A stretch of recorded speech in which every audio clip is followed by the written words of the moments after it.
भगवान तुम्हें बहुत प्यार करते हैं। वो सर्वशक्तिमान है, बस तुम उनकी तरफ मुड़ो, वो इतना देखना चाहते हैं। जो ही मुड़े तो सारी शक्ति लगाकर तुम्हारा कल्याण कर देंगे। और वो अपार शक्तिशाली है, फिर कोई आपको डिगा नहीं सकता, गिरा नहीं सकता। तू मेरा बच्चा है, तेरी पूरी ताकत तो मैं हूं, मुझे पुकार। और आया और उठाकर बाहर फेंक दिया। बस हमें यही कमी है, हम बार बार माया से परास्त होकर हार कर बैठ जाते हैं, लेकिन अपने पिता को नहीं पुकारते। हमारे पिता सम्मम प्री सम्मम उपजाए प्रभु हैं, हमारा पूरा बल प्रभु है। अगर हम अपने प्रभु को पुकारें आर्त भाव से, तो कोई भी माया का ऐसा रोड़ा नहीं है जो हमारे मार्ग में बाधा पहुंचा सके।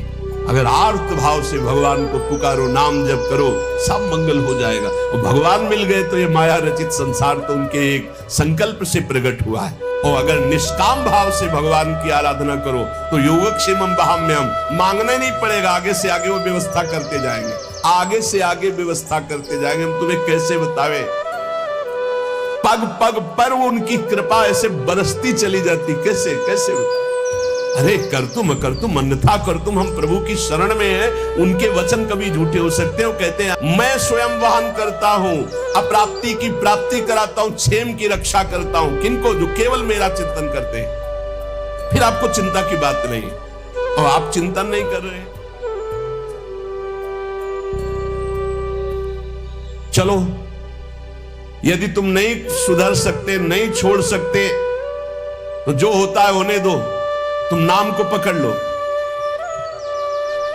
तुम्हारे रोकने से न मन रुक रहा है, न इंद्रियां रुक रही, न बुरे आचरण रुक रहे हैं। छोड़ो, रोकने की बात छोड़ो, पकड़ो, नाम को पकड़ो। राधा राधा राधा। अपने आप घृणा ना हो जाए तो हमसे बता देना, अपने आप घृणा हो जाएगी, पक्का हो जाएगी। बड़े बड़े विषयी पुरुषों को ऐसी घृणा हुई कि जीवन में लौटकर कभी भोगों की तरफ नहीं देखा। जीवन में लौट करके ऐसे आसक्त भोगी पुरुष, और जिस समय नाम का कृपा प्रसाद चढ़ा तो लौट करके नहीं देखा उन भोगों की तरफ। तुम तो बस अपने मंगलमय प्रभु के चिंतन में चित्त को जोड़ दो, फिर देखो कैसा परिवर्तन होता है। तुम किसी स्थिति की खास कल्पना मत करो, निश्चिंत हो जाओ। तुम नाम के जपने में चित्त को जोड़ दिया तो ऐसे सुख के प्रवाह में पड़ोगे, तुम्हें पता ही नहीं है कि कितना सुख नाम जापक को मिलता है।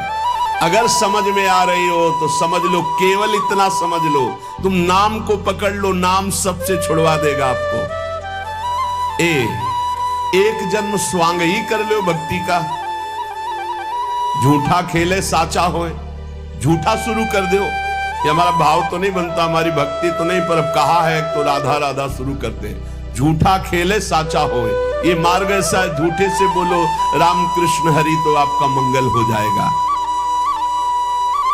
जे ही आप नाम जपना शुरू करते हैं तो खास बात क्या होती है कि आपके जीवन की बागडोर स्वयं श्री कृष्ण ऐसे पकड़ लेते हैं जैसे अर्जुन के रथ की बागडोर पकड़ ली। अब वो आनंद की ही तरफ ले जाएंगे। आपको दिखाई देगा क्योंकि आपके नेत्र गलत है। जहां दुख है वहां आपको आनंद दिखाई दे रहा है, और जहां आनंद है वहां आपको दुख दिखाई दे रहा है। तो अब श्री कृष्ण आपकी यात्रा आनंद की तरफ करेंगे, तो हो सकता है आपके नेत्रों में दिखाई दे कि दुख ही दुख है भक्ति में, लेकिन वास्तविक आनंद का मार्ग भगवान के चरणारविंद तक है। अगर इनके चरणों तक नहीं पहुंचे तो आनंद कहीं नहीं। आ ब्रह्म स्तंभ पर्यंतम सर्वम मायामयम जगत। विश्वास करो भगवान सत्य है, विश्वास करो भगवान नित्य है, विश्वास करो भगवान सर्वत्र है। भगवान सर्वत्र है, विश्वास करो तो भय किससे? एक क्षण के लिए भी वे तुम्हें नहीं छोड़ते, हर समय तुम्हारे साथ रहते हैं। ये बात कब जानोगे? जब नाम जप करते हुए विश्वास करोगे। भगवान तुम्हें बहुत प्यार करते हैं, वो सर्वशक्तिमान है, बस तुम उनकी तरफ मुड़ो, वो इतना देखना चाहते हैं। जो ही मुड़े तो सारी शक्ति लगाकर तुम्हारा कल्याण कर देंगे। और वो अपार शक्तिशाली है, फिर कोई आपको डिगा नहीं सकता, गिरा नहीं सकता। हम पुकारते नहीं हैं उनको, एक बालक